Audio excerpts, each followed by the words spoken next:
ಕೊಟ್ಟಿಯೂರು ದೇವಸ್ಥಾನಕ್ಕೆ ಹೋಗೋ ಕನ್ನಡಿಗರು ಕನ್ನಡ ಮಾತಾಡಿದ್ರೆ ಅವ್ರ ಮೇಲೆ ಹಲ್ಲೆ ಮಾಡ್ತಿದ್ದಾರಂತೆ.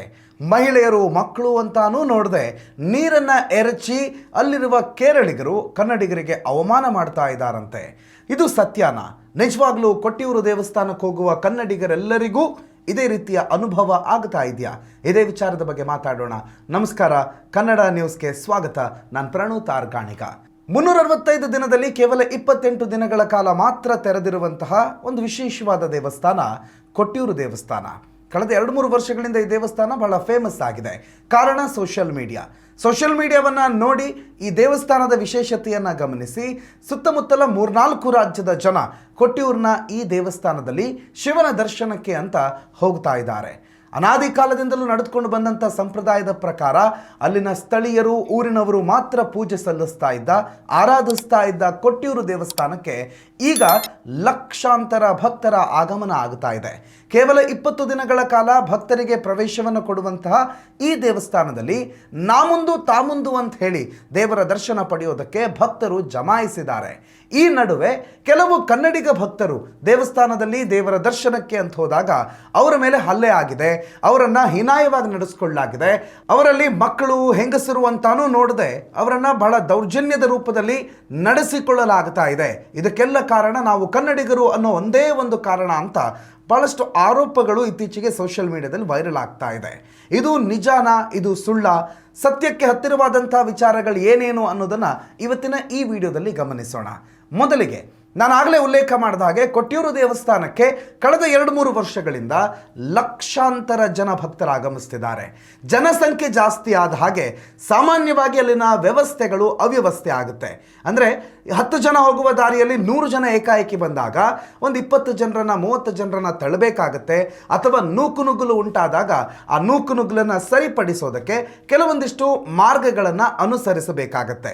ಒಂದು ಜನರಲ್ ಪರ್ಸ್ಪೆಕ್ಟಿವ್ ಅಲ್ಲಿ ಗಮನಿಸ್ತಾ ಹೋದಾಗ ಸಾಮಾನ್ಯವಾಗಿ ಕೇವಲ 1,500-2 ಸಾವಿರ ಅಥವಾ ಮ್ಯಾಕ್ಸಿಮಮ್ ಒಂದು 10,000 ಜನ ಸೇರ್ತಾ ಇದ್ದಂತಹ ಒಂದು ದೇವಸ್ಥಾನಕ್ಕೆ ಏಕಾಏಕಿ ಲಕ್ಷಾಂತರ ಜನ ಹೋದಾಗ ಅಲ್ಲಿನ ಆಡಳಿತ ವ್ಯವಸ್ಥೆ ಸುಧಾರಣೆ ಎಷ್ಟೇ ಮಾಡಿದ್ರೂ ಕೂಡ ಈ ರೀತಿಯ ಕೆಲವು ಸಮಸ್ಯೆಗಳಾಗೋದು ಸರ್ವೇ ಸಾಮಾನ್ಯ. ಅದೇ ಸಮಸ್ಯೆ ಅಲ್ಲಾಗಿದೆ ಅಂತಂದರೆ ಅದು ಖಂಡಿತ ತಪ್ಪಲ್ಲ. ಇನ್ನು ಕನ್ನಡಿಗರನ್ನೇ ಗುರಿಯಾಗಿಸ್ಕೊಂಡು ಈ ರೀತಿ ಮಾಡ್ತಿದ್ದಾರಾ? ಖಂಡಿತ ಹಾಗಾಗಲಿಕ್ಕಿಲ್ಲ. ಯಾಕೆಂದರೆ ಕನ್ನಡಿಗರಿಗೋಸ್ಕರವೇ ವಿಶೇಷವಾಗಿ ಕನ್ನಡದ ನಾಮಫಲಕಗಳನ್ನು ಹಾಕಲಾಗಿದೆ. ಅಲ್ಲಿನ ಸ್ಥಳೀಯ ಆಡಳಿತ, ಅಲ್ಲಿನ ಪೊಲೀಸ್ ಅಧಿಕಾರಿಗಳು ಕನ್ನಡದಲ್ಲೇ ಮಾತಾಡಿ ವಿಡಿಯೋಗಳನ್ನು ಮಾಡಿ ನಮಗೆ ಬೇಕಾದಂಥ ಮಾಹಿತಿಗಳನ್ನು ಅಲ್ಲಿ ತಲುಪಿಸಿಕೊಡ್ತಿದ್ದಾರೆ. ಬಹಳಷ್ಟು ಜನ ಭಕ್ತರು ಬರಬೇಕು ಅನ್ನೋದು ಕೂಡ ಅವರ ಆಶಯ. ಅದೇ ರೀತಿಯಲ್ಲಿ ಜನ ಹೋಗ್ತಾ ಇದ್ದಾರೆ ಕೂಡ. ಆದರೆ ಕೆಲವು ಮಿತಿಮೀರಿದ ವರ್ತನೆಗಳು ನಡೀತಾ ಇದ್ದಾಗ, ಕೆಲವರು ಅಲ್ಲಿನ ನಿಯಮಗಳನ್ನು ಬ್ರೇಕ್ ಮಾಡಿದಾಗ, ನಾವೇ ಸರ್ವೋಚ್ಚರು, ನಮಗಿಂತ ಮೇಲಿರೋರು ಮತ್ತು ಯಾರೂ ಇಲ್ಲ ಅನ್ನುವ ವರ್ತನೆಗಳನ್ನು ತೋರಿದಾಗ, ಅಥವಾ ದುಡ್ಡು, ಅಧಿಕಾರದ ಮದ, ದರ್ಪವನ್ನು ಅಲ್ಲಿ ತೋರಿಸಿದಾಗ ಸಾಮಾನ್ಯವಾಗಿ ಈ ರೀತಿಯ ಪ್ರತಿಕ್ರಿಯೆಗಳು ನಡೆಯುತ್ತೆ. ನ್ಯೂಟನ್ನ 3ನೇ ಲಾ ಇದೆಯಲ್ಲ, for every action there is always equal and opposite reaction. ನಿಮ್ಮ ಯಾವುದೇ ಕ್ರಿಯೆಗೆ ಅದೇ ರೀತಿಯ ಪ್ರತಿಕ್ರಿಯೆ ಖಂಡಿತ ಬರುತ್ತೆ ಅಂಥೇಳಿ ಮೇ ಬಿ ಕೆಲವು ಕನ್ನಡಿಗರ ಮಿತಿಮೀರಿದ ವರ್ತನೆಯೂ ಕೂಡ ಅಲ್ಲಿನ ಈ ಘಟನೆಗಳಿಗೆ ಅಥವಾ ದೌರ್ಜನ್ಯ ಅಂತ ಹೇಳ್ತಿರುವ ವಿಡಿಯೋಗಳಿಗೆ ಕಾರಣ ಆಗಿದೆ ಅಂತಂದರೆ ಅದು ನಿಜವಾಗ್ಲೂ ಸತ್ಯಕ್ಕೆ ದೂರವಾದ ಮಾತಲ್ಲ. ಇನ್ನು ಅಲ್ಲಿನ ನೈರ್ಮಲ್ಯದ ವಿಚಾರಕ್ಕೆ ಸಂಬಂಧಪಟ್ಟಂತೆ ಕಳೆದ ವರ್ಷವೂ ಕೂಡ ಕನ್ನಡಿಗರ ಮೇಲೆ ಬಹಳ ದೊಡ್ಡ ಆರೋಪ ಕೇಳಿಬಂದಿತ್ತು.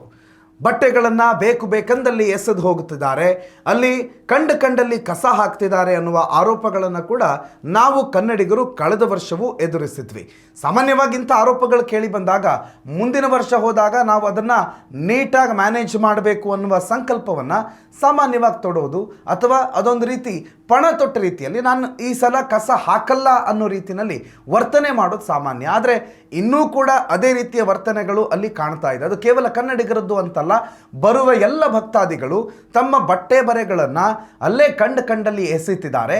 ತಾವು ತಿನ್ನೋದಕ್ಕೆ ತಗೊಂಡು ಹೋದಂತಹ ಚಿಪ್ಸ್ಗಳನ್ನು, ಕುರ್ಕುರೆಗಳ ಪ್ಯಾಕೆಟ್ಗಳನ್ನು ಅಲ್ಲೇ ಕಂಡಲ್ಲಿ ಎಸೆತಿದ್ದಾರೆ ಅನ್ನುವಂಥದ್ದು. ಹೇಳಿ ಕೇಳಿ ಇದೊಂದು ನದಿಯ ಪಕ್ಕದಲ್ಲಿರುವ ದೇವಸ್ಥಾನ ಆ್ಯಂಡ್ ಯಾವುದೇ ಗುಡಿ ಗೋಪುರಗಳಿಲ್ಲದ ದೇವಸ್ಥಾನ, ಕೇವಲ ಒಂದು ಹಟ್ಟು ರೀತಿಯಲ್ಲಿ, ಕೇವಲ ಒಂದು ಗುಡಿಸಿಲ ಒಳಗೆ ಇರುವಂಥ ದೇವರ ದೇವಸ್ಥಾನ, ಒಂದು ದೊಡ್ಡ ಕಾಡು ಸರೌಂಡ್ ಆಗಿರುವಂಥ ದೇವಸ್ಥಾನ. ಹಾಗಾಗಿ ಆ ಕಾಡಿನ ಸ್ವಚ್ಛತೆಯನ್ನು ಕಾಪಾಡಬೇಕಾಗಿರೋದು ನಮ್ಮೆಲ್ಲರ ಕರ್ತವ್ಯ, ಪ್ರಕೃತಿಯನ್ನು ಉಳಿಸಬೇಕಾಗಿರೋದು ನಮ್ಮೆಲ್ಲರ ಕರ್ತವ್ಯ. ಅದಕ್ಕೆ ಬೋರ್ಡ್ಗಳು ಬೇಕಿಲ್ಲ, ಅನೌನ್ಸ್ಮೆಂಟ್ಗಳು ಬೇಕಿಲ್ಲ, ಅದಕ್ಕೆ ಬೇಕಾಗಿರೋದು ಕಾಮನ್ ಸೆನ್ಸ್. ಆ ಕಾಮನ್ ಸೆನ್ಸನ್ನು ನಾವು ಬಿಟ್ಟು ಮುನ್ನಡೆದಾಗ ಇಂಥ ಸಮಸ್ಯೆಗಳಾಗೋದು ಸರ್ವೇ ಸಾಮಾನ್ಯ. ಲಕ್ಷಾಂತರ ಜನ ಕನ್ನಡಿಗರು ಈ ವರ್ಷ ಅಲ್ಲಿಗೆ ಭೇಟಿ ಕೊಟ್ಟಿದ್ದಾರೆ. ಬಹಳಷ್ಟು ಜನ ಕಳೆದ 2 ವರ್ಷದ ಹಿಂದೆ ದರ್ಶನ್ ಡಿ ಬಾಸ್ ಭೇಟಿ ಕೊಟ್ಟಿರುವ ಒಂದು ವಿಡಿಯೋ ವೈರಲ್ ಆದ ನಂತರವೇ ಆ ದೇವಸ್ಥಾನಕ್ಕೆ ಹೋಗಬೇಕು ಅನ್ನುವಂಥ ಸಂಕಲ್ಪದೊಂದಿಗೆ ಈ ವರ್ಷವೂ ಕೂಡ ಹೋಗ್ತಿದ್ದಾರೆ. ಇನ್ನೂ ಒಂದಿಷ್ಟು ದಿನಗಳ ಕಾಲ ಹೋಗೋದಕ್ಕೆ ಅವಕಾಶ ಕೂಡ ಇದೆ. ಆದರೆ ಕನ್ನಡಿಗರಾದಂಥ ನಾವು ಕರ್ನಾಟಕದ ಮಾನ ಮರ್ಯಾದೆಯನ್ನು, ಕರ್ನಾಟಕದ ಹಳದಿ ಮತ್ತು ಕೆಂಪು ಬಾವುಟವನ್ನು ಸಾಧ್ಯವಾದಷ್ಟು ಎತ್ತರಕ್ಕೆ ಹಾರಿಸುವ ಪ್ರಯತ್ನ ಮಾಡಬೇಕು. ನಮ್ಮ ನಡೆ ನುಡಿಯ ಮುಖಾಂತರ ನಾವು ಯಾರು, ನಮ್ಮ ಸಂಸ್ಕಾರ ಏನು ಅನ್ನೋದನ್ನು ತೋರಿಸುವ ರೀತಿಯಲ್ಲಿ ನಾವು ನಡ್ಕೋಬೇಕು. ಅಲ್ಲಿ ಹೋಗಿ ಗಲಾಟೆ ಮಾಡೋದು, ನಾನು ಶ್ರೀಮಂತ, ನಾನು ಮತ್ತೊಂದು ದುಡ್ಡಿದೆ, ಅಧಿಕಾರ ಇದೆ ಅನ್ನೋ ಕಾರಣಕ್ಕೆ ಅಲ್ಲಿನ ನಿಯಮಗಳನ್ನು ಬ್ರೇಕ್ ಮಾಡೋದು, ಮತ್ತೊಂದು ಮಗದೊಂದು ಮಾಡಿದಾಗ ಸಾಮಾನ್ಯವಾಗಿ ಅಲ್ಲಿ ಒಂದು ವ್ಯವಸ್ಥೆ ಹದಗೆಡುತ್ತೆ. ಆ ವ್ಯವಸ್ಥೆ ಹದಗೆಟ್ಟಾಗ ಈ ರೀತಿಯ ದೌರ್ಜನ್ಯದ ಘಟನೆಗಳು ವರದಿಯಾಗುತ್ತೆ. ಇದನ್ನು ದೇವಸ್ಥಾನದ ತಪ್ಪು ಅಂತ ಹೇಳೋದಕ್ಕಾಗೋದಿಲ್ಲ, ಅಥವಾ ಅಲ್ಲಿನ ವ್ಯವಸ್ಥೆಯಲ್ಲಿ ನಿಂತಿರುವಂಥ ನಿರತರಾಗಿರುವಂಥ ಕಾರ್ಯಕರ್ತರ ತಪ್ಪು ಅಂತ ಕೂಡ ಹೇಳೋದಕ್ಕಾಗೋದಿಲ್ಲ. ಯಾಕಂದರೆ ಲಕ್ಷಾಂತರ ಜನ ಬರುವಾಗ ಯಾರೋ ಒಬ್ಬನನ್ನು ಗುರಿಯಾಗಿಸಿ ಅವರು ಈ ರೀತಿಯ ದೌರ್ಜನ್ಯ ಎಸಗುತ್ತಾರೆ ಅನ್ನೋದು ಕೂಡ ನಿಜವಾಗ್ಲೂ ಸತ್ಯಕ್ಕೆ ದೂರವಾದಂಥ ಮಾತು. ನಾವು ನಮ್ಮ ಇತಿಮಿತಿಯಲ್ಲಿದ್ದಾಗ, ನಾವು ನಮ್ಮ ಸಂಸ್ಕಾರಯುತ ನಡವಳಿಕೆಯನ್ನು ಅಲ್ಲಿ ತೋರಿದಾಗ ಯಾರೂ ಕೂಡ ನಮ್ಮನ್ನು ಮುಟ್ಟೋದಕ್ಕೆ ಬರೋದಿಲ್ಲ, ಯಾರೂ ಕೂಡ ನಮ್ಮನ್ನು ಮುಟ್ಟೋದಕ್ಕೆ ಸಾಧ್ಯ ಇಲ್ಲ. ಹಾಗಾಗಿ ಸಂಸ್ಕಾರಿಗಳಾಗಿ ದೇವರ ದರ್ಶನವನ್ನು ಮಾಡೋಣ. ಸಾಮಾನ್ಯವಾಗಿ ದೇವರು, ಭಕ್ತಿ, ಧರ್ಮ ಇವೆಲ್ಲವೂ ಜನರನ್ನು ಒಗ್ಗೂಡಿಸಬೇಕೇ ಹೊರತು ಜನರನ್ನು ವಿಭಜಿಸೋದಕ್ಕಿರೋದಲ್ಲ. ಹಾಗಾಗಿ ನಾವೆಲ್ಲ ಭಾರತೀಯರು, ನಾವು ನಂಬಿರುವ ದೇವರನ್ನು ಹಿಂದುವಾಗಿ ನಾವು ಆ ದೇವಸ್ಥಾನಕ್ಕೆ ಭೇಟಿ ಕೊಟ್ಟು ದೇವರ ಆಶೀರ್ವಾದವನ್ನು ಪಡೆದು ಪ್ರಸಾದವನ್ನು ಪಡೆದು ಮನೆಗೆ ಮರಳಿ ಸಂತಸದಿಂದ ವಾಪಸ್ ಆಗೋಣ.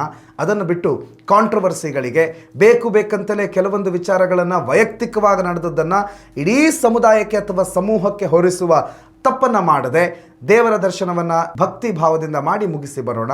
ಇದು ಕೊಟ್ಟಿಯೂರಿನ ವಿಚಾರಕ್ಕೆ ಸಂಬಂಧಪಟ್ಟಂಥ ಮೇಜರ್ ಅಪ್ಡೇಟ್. ಇನ್ನೊಂದು, 1000 ರೂಪಾಯಿ ಅನ್ನದಾನ ಕೂಪನ್ ಕೊಟ್ಟರೆ ನಿಮಗೆ VIP ದರ್ಶನಕ್ಕೆ ಬಿಡ್ತಾರಂತೆ. ಖಂಡಿತ ಇಲ್ಲ. 1000 ರೂಪಾಯಿ ಕೊಟ್ಟರೆ ಅವ್ರು ಬೇಡ ಅಂತ ಹೇಳಲ್ಲ, ಖಂಡಿತ ಅದನ್ನು ತಗೋತಾರೆ. ಆದರೆ ಯಾವುದೇ VIP ದರ್ಶನದ ಕ್ಯೂ ಲೈನ್ ಇಲ್ಲಿ ಇಲ್ಲ. ಇದು ಕೇವಲ ಒಂದು ಮಿಸ್ಇನ್ಫಾರ್ಮೇಷನ್. ಯಾರೋ ಅಲ್ಲಿ ಅವತ್ತು ಜನ ಕಮ್ಮಿ ಇದ್ರೇನೋ, ಅವತ್ತಿನ ದಿನ ಅವ್ರು 1000 ರೂಪಾಯಿ ಕೂಪನ್ ಕೊಟ್ಟು 5 ನಿಮಿಷದಲ್ಲಿ ದರ್ಶನ ಮುಗಿಸ್ಕೊಂಡು ಬಂದ್ರೇನೋ, ಅದಕ್ಕೆ ಅವ್ರು VIP ದರ್ಶನ ಅಂತ ಹೇಳಿ ಕರೆದ್ರೇನೋ. ಆದರೆ ಕೊಟ್ಟಿಯೂರು ದೇವಸ್ಥಾನದಲ್ಲಿ ಯಾವುದೇ VIP ದರ್ಶನಕ್ಕೆ ಅವಕಾಶ ಇಲ್ಲ. ಕೆಲವರನ್ನು ಹೊರತುಪಡಿಸಿ ಅಲ್ಲಿನ ಆಡಳಿತ, ಅಲ್ಲಿನ ವ್ಯವಸ್ಥೆ, ಮಿನಿಸ್ಟರ್ಸು, MLAಗಳು ಬಂದಾಗ ಅಫ್ಕೋರ್ಸ್ ಅವ್ರಿಗೆ ವ್ಯವಸ್ಥೆ ಮಾಡಿಕೊಡ್ತಾರೆ. ಆದರೆ ಸಾಮಾನ್ಯ ಜನರಾದ ನಾವು ಕೇವಲ 1000 ರೂಪಾಯಿ ಕೊಟ್ಟ ತಕ್ಷಣ ನಮ್ಮ ಜೊತೆಗೆ 4 ಜನರನ್ನು ಬಿಟ್ಟು ಬಿಡ್ತಾರೆ, ಸಪ್ರೇಟ್ ಲೈನ್ ಮಾಡ್ತಾರೆ ಅನ್ನೋದೆಲ್ಲವೂ ಕೂಡ ಸುಳ್ಳು ಸುದ್ದಿ. ಹಾಗಾಗಿ 1000 ರೂಪಾಯಿಯನ್ನು ಕೊಟ್ಟು ಬನ್ನಿ, ತೊಂದರೆ ಇಲ್ಲ, ಅನ್ನದಾನಕ್ಕೆ ಅದು ಸಹಾಯ ಆಗುತ್ತೆ. ಆದರೆ 1000 ರೂಪಾಯಿ ಕೊಡೋದ್ರಿಂದ ನಮ್ಗೆ VIP ದರ್ಶನ ಸಿಗುತ್ತೆ ಅನ್ನುವ ಕಲ್ಪನೆಯಲ್ಲಿ 1000 ರೂಪಾಯಿ ಕೊಟ್ಟರೆ ನಿಮ್ಮ 1000ನೂ ಹೋಯಿತು, VIP ದರ್ಶನದ ಆಸೆನೂ ಅಲ್ಲೇ ನೀರಾಗಿ ಹೋಗ್ಬಿಡುತ್ತೆ. ಹಾಗಾಗಿ ಯಾವುದೇ VIP ದರ್ಶನದ ಅವಕಾಶ ಇಲ್ಲ. ಸಾಮಾನ್ಯ ಜನರಾಗಿ, ಸಾಮಾನ್ಯ ಭಕ್ತರಾಗಿ ಸರತಿ ಸಾಲಲ್ಲಿ ಹೋಗಿ ದೇವರಿಗೆ ಭಕ್ತಿ ಭಾವದಿಂದ ಕೈ ಮುಗಿದು ದೇವರ ದರ್ಶನ ಮಾಡಿ ಪ್ರಸಾದ ತಗೊಂಡು ವಾಪಸ್ ಸೇಫ್ ಆಗಿ ಮರಳಿದರೆ ಅದೇ ದೇವರ ಆಶೀರ್ವಾದ. ಇವತ್ತಿಗಿಷ್ಟು. ನಮಸ್ಕಾರ. Thank you.